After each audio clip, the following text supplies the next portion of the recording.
الحمد لله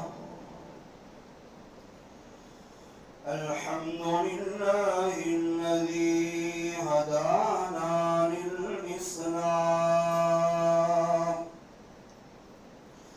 وما كنا لنهتدي لولا أن هدانا الله أشهد أن لا إله إلا الله وحده لا شريك له وأشهد أن سيدنا ونبينا وشفيعنا ومولانا محمدا عبده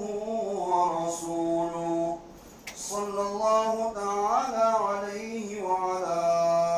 آله وأصحابه وبارك وسلم تسليما كثيرا أما بعد فأعوذ بالله من الشيطان الرجيم بسم الله الرحمن الرحيم يا أيها الذين آمنوا كتب عليكم الصيام كما كتب على الذين من قبلكم لعلكم تتقون وقال الله تعالى شهر رمضان الذي أنزل فيه القرآن هدى للناس وبينات من الهدى والفرقان فمن شهد منكم الشهر فليصم وعن سلمان رضي الله تعالى عنه قال خطبنا رسول الله صلى الله عليه وسلم في آخر يوم من شعبان فقال يا أيها الناس قد أظلكم شهر عظيم مبارك شهر فيه ليلة خير من 1000 شهر شهر جعل الله صيامه فريضة وقيام ليله تطوعا وفي بين هذه الرواية وهو شهر أوله رحمة وأوسطه مغفرة وآخره عتق من النار وفي بين هذه الرواية واستكثروا فيه من 4 خصال خصلتين ترضون بهما ربكم وخصلتين لا غناء بكم عنهما أو كما قال عليه الصلاة والسلام صدق الله مولانا العظيم وصدق رسوله النبي الكريم بزرگان محترم سب سے پہلا اعلان تو یہ ہے کہ حکومت کی گائیڈ لائنز جو آئی ہے اس وقت وہ یہ ہے کہ عبادت گاہوں میں سوشل ڈسٹنسنگ کا اہتمام کیا جائے ماسک لگا کر لوگ بیٹھیں اور سینیٹائزر کا بھی استعمال کریں تو یہ اعلان آپ کے سامنے ہو گیا اب اس پر اہتمام اور عمل کرنے کی ضرورت ہے دوسری بات یہ ہے کہ ماہ مبارک کی آمد ہے رمضان مبارک کا مہینہ ان قریب ہمارے اوپر سایہ فگن ہونے والا ہے اللہ تبارک و تعالی کی سب سے اہم اور قیمتی نعمت مہینوں میں جو سب سے زیادہ اہم مہینہ اور قیمتی نعمت ہے وہ رمضان المبارک ہے اور جو نعمت جتنی زیادہ قیمتی اور اہم ہوا کرتی ہے اس کا اہتمام بھی بہت کیا جاتا ہے کسی کے یہاں کوئی شادی یا تقریب کا موقع ہو تو جیسی وہ شادی اور تقریب ہوگی اسی مناسبت سے اس کا اہتمام کیا جائے گا. کسی کے یہاں کئی دنوں پہلے تو کسی کے یہاں کئی مہینوں پہلے اس کی تیاری کی جاتی ہے. تو اللہ تبارک و تعالیٰ کے یہاں بھی ماہ مبارک کا بڑا اہتمام کیا جاتا ہے. حدیث پاک میں رسول اللہ صلی اللہ علیہ وسلم فرماتے ہیں کہ اللہ تبارک و تعالی رمضان مبارک کے خاطر جنت کو مزین کرتے ہیں. ایک رمضان سے لے کر دوسرے رمضان تک جنت کو آراستہ کرتے ہیں، سنوارتے ہیں. یعنی ایک رمضان ختم ہونے سے لے کر دوسرا رمضان شروع ہونے تک پورے 11 مہینے آنے والے رمضان کے لیے اللہ تعالیٰ جنت کو مزین کرتے ہیں، سنوارتے ہیں اور آراستہ کرتے ہیں. ویسے دیکھیے رمضان المبارک سے پہلے بھی جنت تو بنی بنائی ہوئی مزین اور تیار ہے. اللہ تعالیٰ خود قرآن میں فرماتے ہیں وَلَكُمْ فِيهَا مَا تَشْتَهِي أَنفُسُكُمْ وَلَكُمْ فِيهَا مَا تَدَّعُونَ کہ جو تمہارے جی میں آئے گا وہ جنت میں تمہیں مل جائے گا، جو تم زبان سے مانگو گے وہ بھی جنت میں موجود ہے. تو گویا جنت میں ساری نعمتیں موجود ہیں اور عجیب عجیب قسم کی نعمتیں موجود ہیں. حضور اکرم صلی اللہ علیہ وسلم فرماتے ہیں ما لا عین رأت ولا اذن سمعت ولا خطر على قلب بشر کہ جنت میں ایسی ایسی نعمتیں موجود ہیں کہ کسی آنکھ نے اس کو دیکھا نہیں، کسی کان نے اس کو سنا نہیں. یعنی کسی آنکھ نے ان نعمتوں کا جو تصور کیا، جو دیکھنے سے تعلق رکھنے والی ہے، وہ نعمتیں اس نے جو دیکھی ہے اس سے بھی آگے کی چیزیں جنت کے اندر موجود ہے. اور انسان کے کانوں نے جن جنت کی نعمتوں کے متعلق سنا ہے اس سے بھی آگے کی نعمتیں وہاں جنت کے اندر موجود ہیں. اور فرمایا وَلَا خَطَرَ عَلَى قَلْبِ بَشَرٍ ایسی ایسی نعمتیں جنت کے اندر موجود ہے کہ کسی انسان کے دل و دماغ پر اس کا خیال بھی نہیں گزرا. یعنی انسان کی خیالی جو پرواز ہے اس پرواز سے بھی آگے کی چیزیں اللہ نے جنت کے اندر رکھی ہے.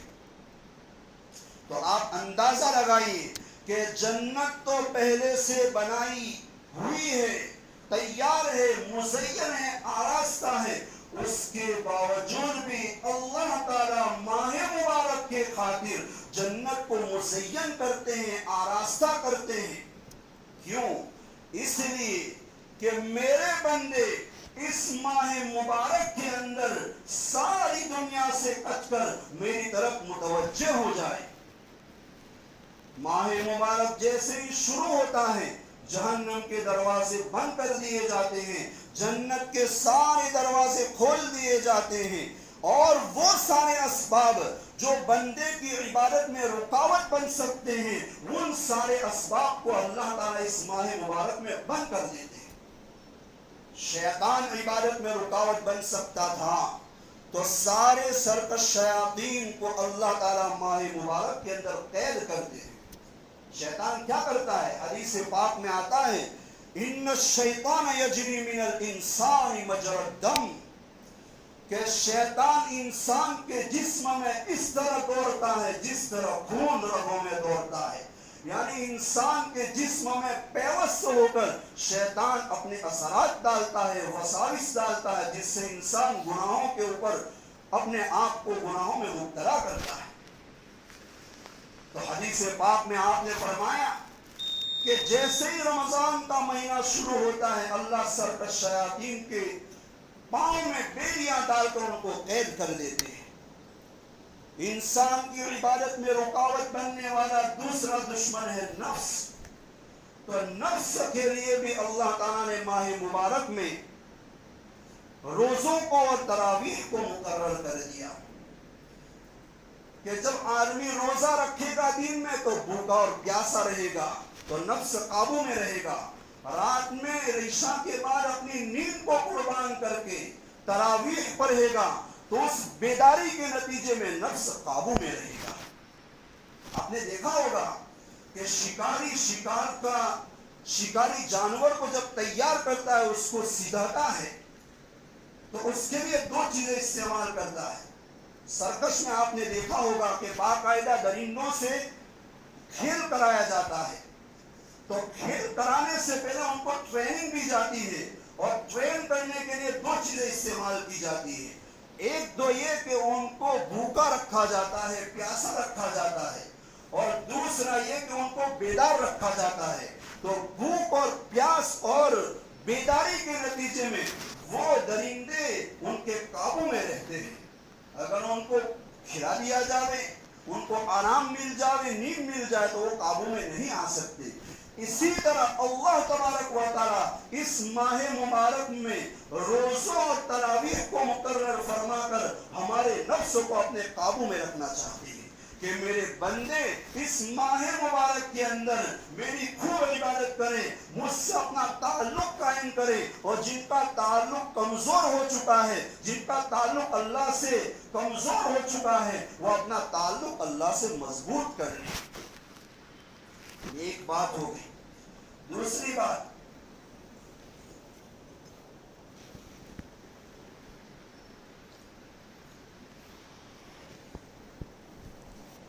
کہ رسول اللہ صلی اللہ علیہ وسلم نے اس ماہ مبارک کی اہمیت کو مختلف طریقوں سے امت کے سامنے بیان فرمایا۔ حضرت سلمان فارسی رضی اللہ تعالیٰ عنہ فرماتے ہیں کہ شعبان کے آخری دن میں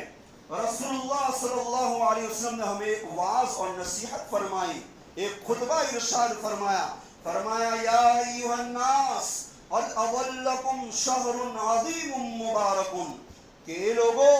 تمہارے اوپر ایک عظمت والا، فضیلت والا، برکت والا مہینہ سایہ فگن ہو رہا ہے، یعنی آنے والا ہے۔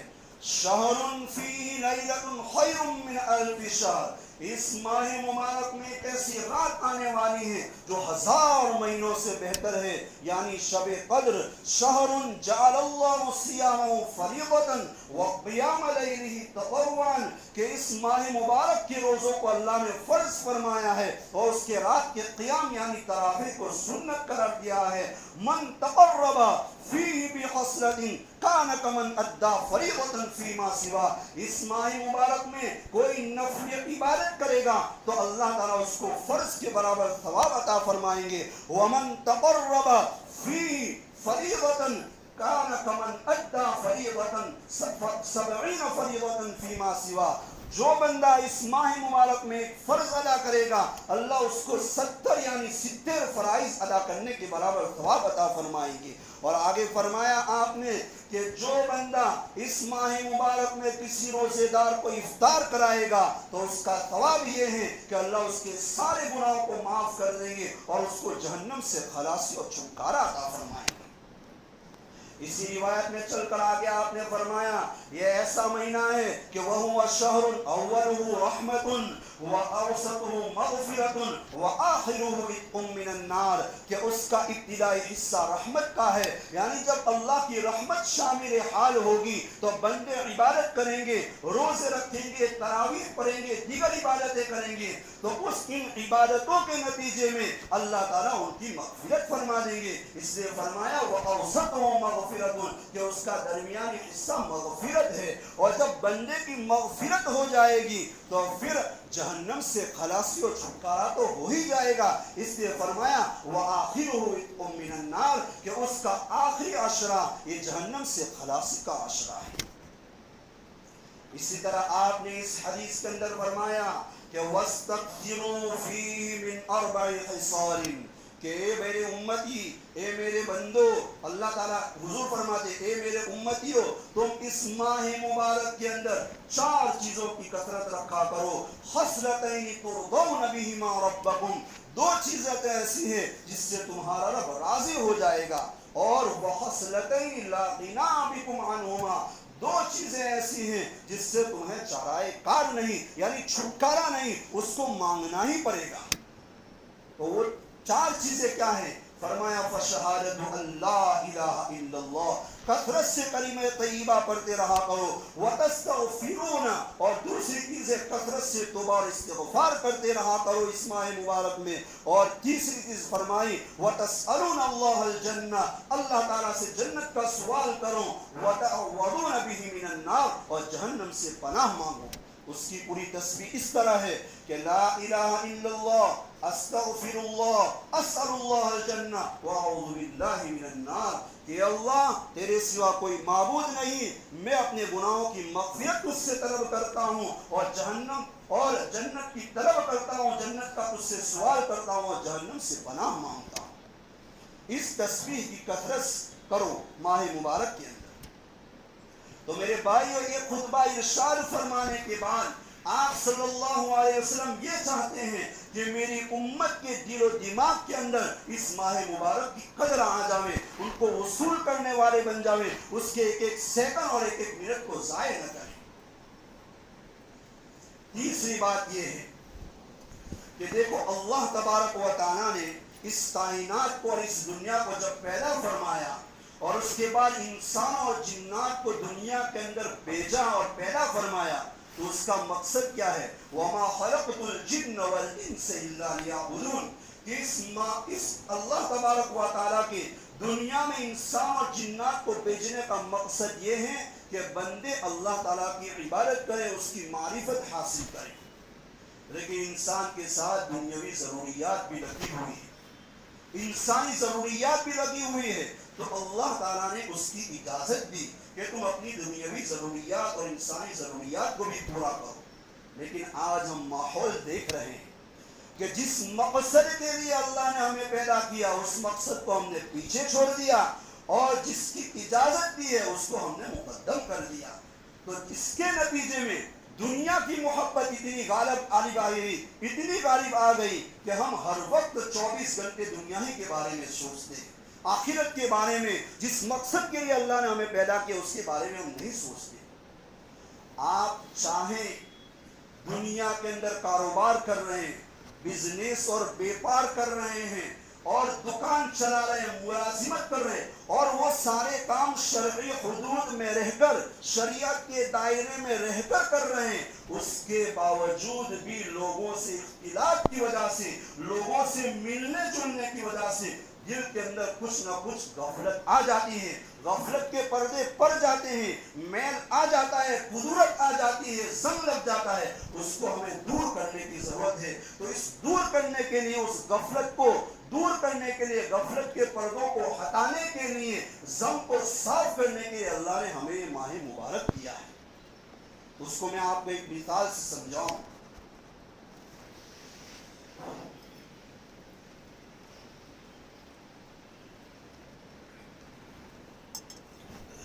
دیکھیے، میرے اور آپ کے آقا جناب محمد رسول اللہ صلی اللہ علیہ وسلم کو جب نبوت ملی، تو نبوت ملنے کے بعد آپ نے کاروبار تجارت کو چھوڑ دیا،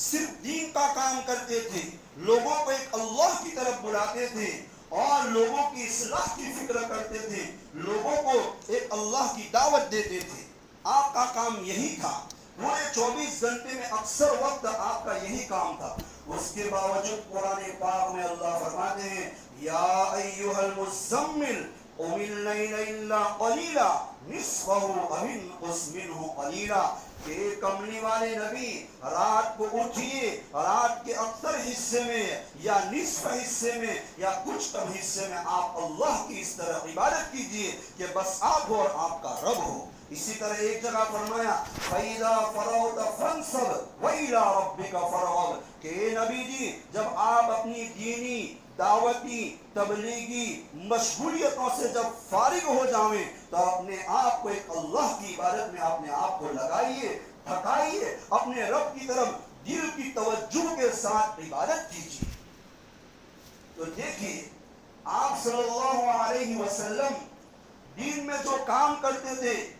وہ ایمان اور اسلام اور دین ہی کا کام کرتے تھے، لوگوں کو ایک اللہ کی طرف بلاتے تھے۔ اس کے باوجود اللہ تبارک و تعالیٰ نے آپ کو الگ سے یہ حکم دیا، علیحدہ یہ حکم دیا کہ آپ کچھ وقت ایسا نکالیے جس میں آپ ہو، آپ کا رب ہو، تاکہ لوگوں سے ملنے کے نتیجے میں، لوگوں کے ساتھ اختلاط کے نتیجے میں جو دل پر تھوڑی سی غفلت آ گئی ہے وہ دور ہو جائے۔ اور یہ خود حضور بھی فرماتے ہیں کہ انی لاستغفر اللہ فی اليوم 70 مرۃ لیغان علی قلبی، کہ میں روزانہ 70 یعنی 70 مرتبہ استغفار کرتا ہوں۔ کیوں؟ لیغان علی قلبی، میرے دل پر بھی کچھ غفلت کے پردے پڑ جاتے ہیں لوگوں سے اختلاط کے نتیجے میں۔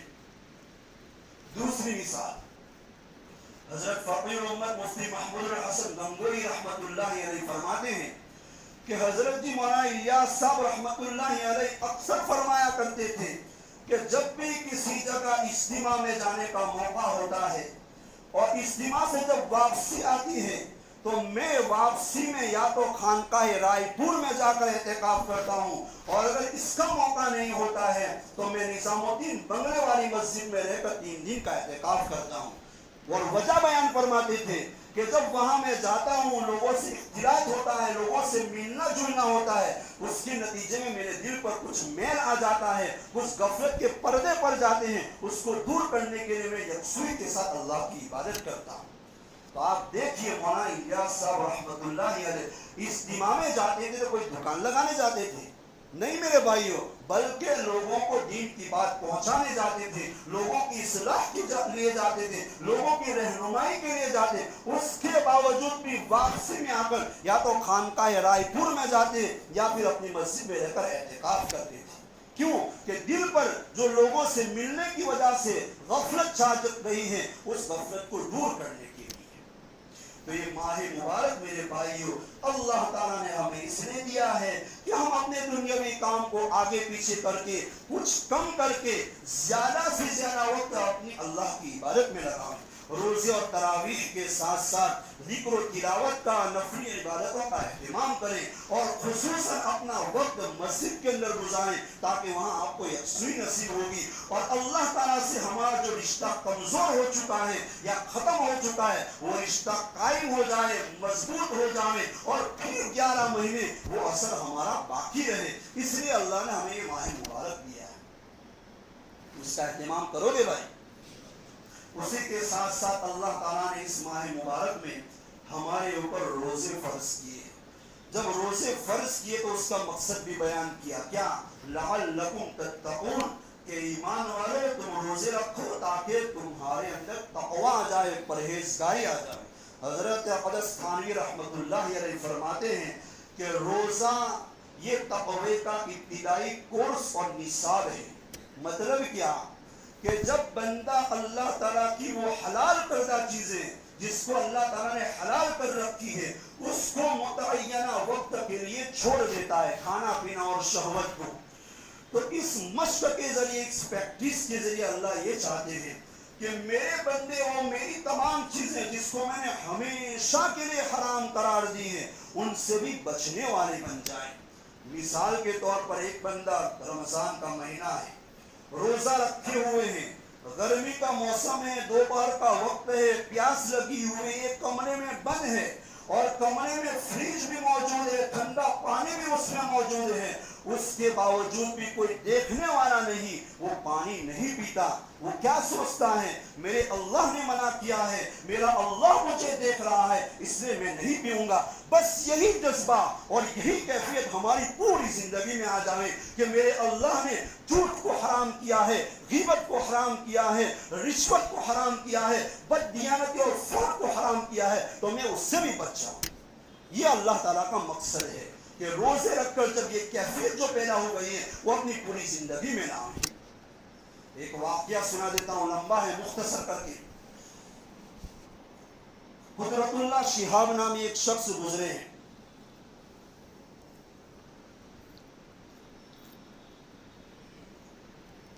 جو ICS آفیسر تھے۔ انہوں نے اپنی ایک کتاب لکھی ہے شہاب نامہ، اس میں اپنی زندگی کے کچھ واقعات لکھے۔ وہ فرماتے ہیں کہ بحیثیت سفیر کے مجھے ڈچ لوگوں کے ملک یعنی ہالینڈ جانا ہوا، تو میں وہاں پہنچا تو وہاں کی قوم ڈچ ہے اور وہ قوم اسلام اور مسلمان سے بہت دشمنی رکھتی ہے، جیسے مسلمانوں کا نام سنتی ہے، اسلام کا نام سنتے ان کے پیٹ میں درد ہونے لگتا ہے۔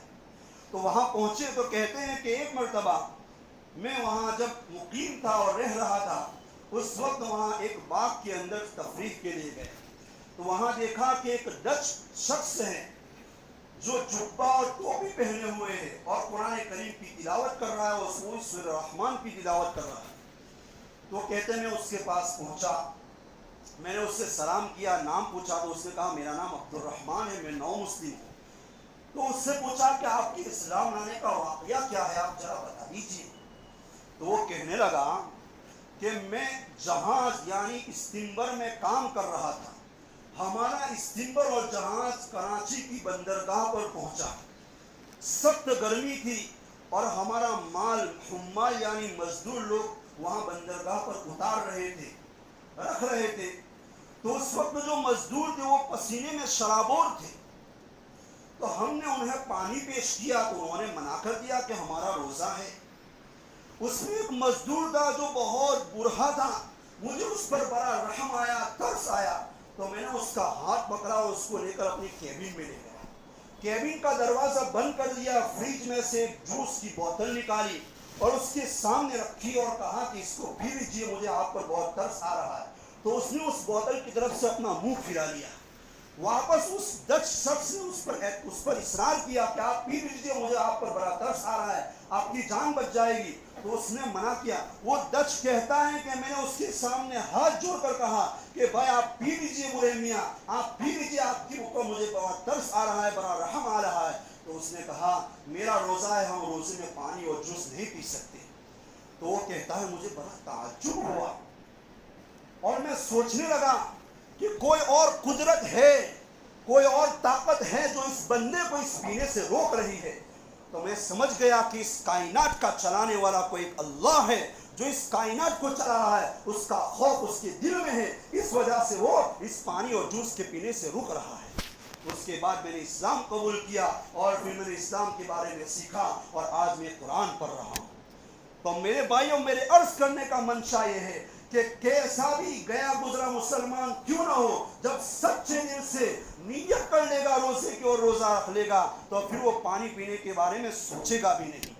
تو یہی کیفیت اور یہی جذبہ ہمیں اپنی پوری زندگی کے اندر لانے کی ضرورت ہے کہ جن چیزوں کو اللہ تعالیٰ نے ہمیشہ کے لیے حرام قرار دیا ہے اور ان سے بچنے کا اہتمام کرے، اور جن کاموں کے کرنے کا اللہ نے حکم دیا ہے ان کاموں کے کرنے کا اہتمام کرے۔ دعا کرے کہ اللہ تعالیٰ اس آنے والے ماہ مبارک تک ہم سب کو پہنچا دے عافیت کے ساتھ، اور آنے والے رمضان کی قدر کرنے کی توفیق نصیب فرمائے، اور اس کے ایک ایک منٹ اور ایک ایک سیکنڈ کو ضائع کرنے سے اللہ ہماری حفاظت فرمائے۔ وآخر دعوانا الحمدللہ۔